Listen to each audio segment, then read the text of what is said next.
This is the world's largest wildlife festival. It's incredible. Thousands of people flock from literally every continent to enjoy birds, to talk about birds, talk about wildlife. But of course, it's a conservation story as well. Definitely, this is the most important fair for birders in the world. Not only has BirdFair over the last 35 years raised more than £40 million worth of conservation effort around the world, it has also catalysed the most amazing movements of bird fairs in other parts of the world. We're supporting the development of a bird observatory called Galala, which is high up in the mountains of Egypt, to allow people to watch the migratory raptors who are funneled through a bottleneck there. My name is Haitham Mossad. I am the Conservation Director of Nature Conservation Egypt, the BirdLife partner in Egypt. And we are here in BirdFair for the first time, and very generously we will receive the fund to build the Galala Bird Observatory. It's amazing to feel that we are seen, we are appreciated, and our work is being supported, and it has global significance. Supported projects also included helping to restore the fragmented forest of the Quinti Toisan Reserve in Ecuador, one of the most biodiverse countries on Earth. Now we are trying to, instead of cut the forest for cows, we want to replant the forest for birds.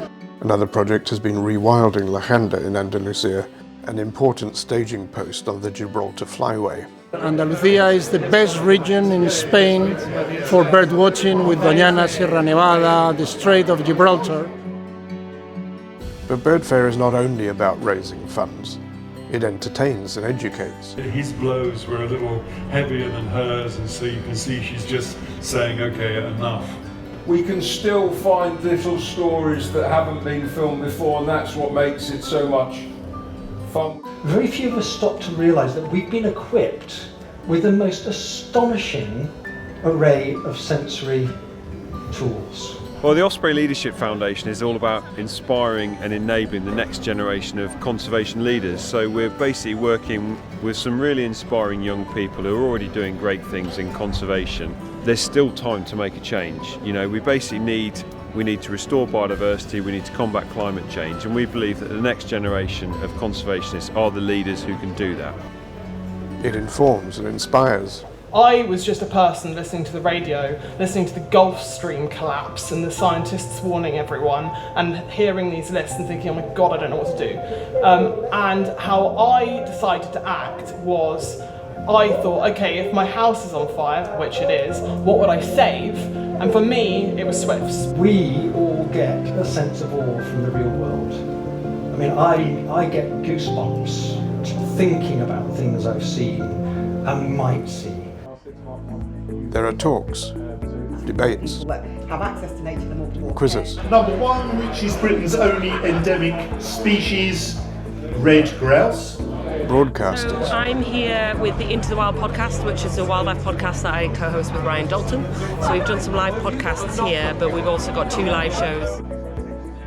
Authors and publishers. It's lovely for everyone, including myself, to see the range of books that we have. Practical activities. It's J because it's still in juvenile plumage. I'm Max Morn. I'm field trip organiser, in fact, of East Midlands Butterfly Conservation. Wildlife is raising awareness. That's the reason we come to the Bird Fair amongst other places, and we meet lots of old friends here too. It's a unique opportunity to interact and to hear all everyone else's stories. It's community. It's a great time to talk, to catch up with the latest news, latest products. I have been here 31 times because I'm really old, and I'm loving it as much as the very first time when I came here and didn't know a single person. It's just a beautiful opportunity to meet like-minded people and spend time with people that you see online, but then you never meet in person. People come from all over the world. I'm Leslie Harris. I'm one of the directors of Venture Uganda Travel. We've been coming to BirdFair every year since 2011. And I come because I love it. It's my favourite show.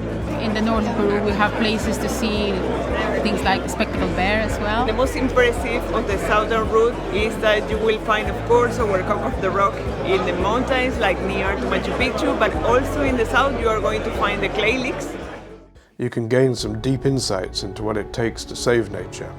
Millions and millions of people deeply care about the environment, but most of the candidates that were selected by the political parties had little knowledge and, to be fair, in many cases, little-ish interest in the environment. The issues of climate change and nature never came up. We have the Restore Nature Now march that was organised many, many months before the snap election that fell literally weeks before polling day, which was the biggest public protest of the election campaign and the biggest environmental protest ever held in the streets of London, brought over 80,000 people together, and the BBC didn't even cover it. 26,000 tonnes of phosphates a year wash off the fields. It is killing the river. Some scientists from Lancashire University reckon we might only have a year or two left before we see entire ecological collapse. My view is that species loss will kill us before climate change does. Both are extremely serious. The one thing I would like to see us do is try and depoliticise nature. These things are just far too important. You can't solve them on a 5-year electoral cycle. I am calling for the establishment of a Nature Security Council. The best minds, the greatest experience, the most innovative thinking. We have a great gap, a void, I would say, between the expectations and concerns of millions and millions of people in this country about protecting nature and what politicians feel they need to do in terms of delivering economic growth to make us all feel better.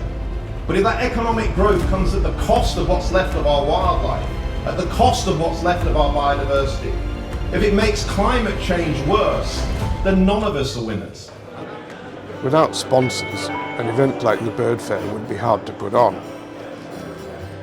Cameras, binoculars, scopes, an unparalleled display of equipment. So my name is Rishi, I work for Nikon School in the UK and I'm one of the specialist trainers when it comes to product and photography training.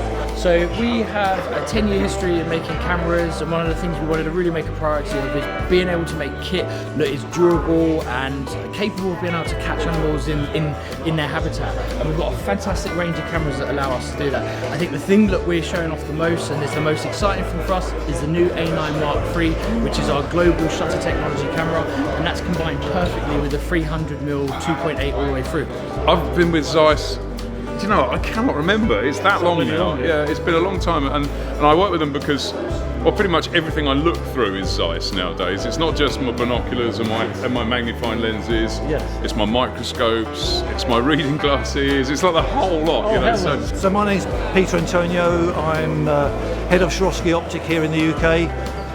I've been fortunate enough to come to Bird Fair for the last 30 odd years, almost from day one. It's a fantastic event. We enjoy coming to the Bird Fair every year. It's a great place to speak to like-minded individuals about wildlife, nature, conservation, that sort of thing.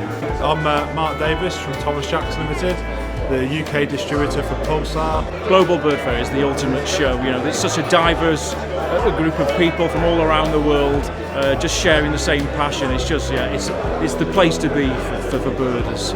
We always attend here at Leica, show our products, but also it's supporting a great cause that Bird Fair give for BirdLife International. So, you know, we benefit through birding, and here we're helping to put something back in. So Bird Guides is a bird sighting service. We provide information on rare, interesting, unusual birds that are turning up across Britain. Wild Wings, way back at the beginning, has had a stand since the very first Bird Fair. It's a fantastic getting together of people from all over the world. I'm Katie Jo Luxton. I'm the Executive Director for Global Conservation at the RSPB. And I'm here at Global Bird Fair today as part of the long-standing connection between the RSPB, BirdLife and the Global Bird Fair. In a world where nature is under threat, disappearing, it's good to know that there are some people working on solutions. We are by a country mile the country with the highest membership of conservation organisations in the world, and yet we have one of the worst records on nature in the world. None of us have successfully made the case that nature isn't a nice to have, it's a must-have. This really is the last chance saloon. We all have to lean in. We all have to get engaged in these issues. I think Restore Nature Now is actually a pretty good slogan.